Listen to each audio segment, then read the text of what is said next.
Hi friends, అందరికీ నమస్తే. మన రోజువారీ జీవితంలో పెట్రోల్, డీజిల్, గ్యాస్ ఇవన్నీ చాలా ముఖ్యం. ఇవి లేకపోతే మన మనుగడే సాగదు. వీటన్నిటికీ ఒకటే మూలం క్రూడ్ ఆయిల్.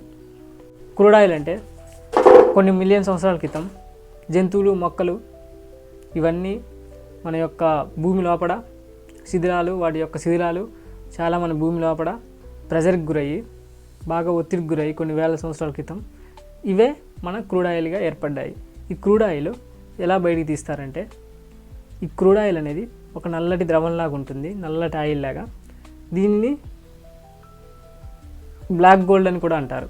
ఇండియాలో ఈ క్రూడ్ ఆయిల్ అనేది చాలా తక్కువగా ఉంటుంది, ఇతర దేశాల్లో కొంచెం ఎక్కువగా ఉంటుంది.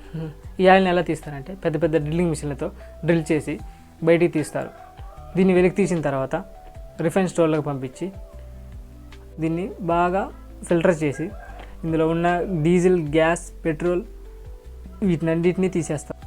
ఇవి తీసిన తర్వాత ఇవి మార్కెట్లోకి విడుదల చేస్తారు. ఇదే క్రూడ్ ఆయిల్. క్రూడ్ ఆయిల్ అనేది మనకు చాలా అవసరం. ఉన్న క్రూడ్ ఆయిల్ని మొత్తం తీసేస్తున్నారు. ఆ క్రూడ్ ఆయిల్ లేకపోతే తర్వాత ప్రపంచం వెళ్ళిపోద్దో మీకే వదిలేస్తున్నా. వీడియో నచ్చితే లైక్ చేయండి. ఇలాంటి వీడియోస్ కోసం మన ఛానల్ని సబ్స్క్రైబ్ చేయండి. Okay friends, by by now.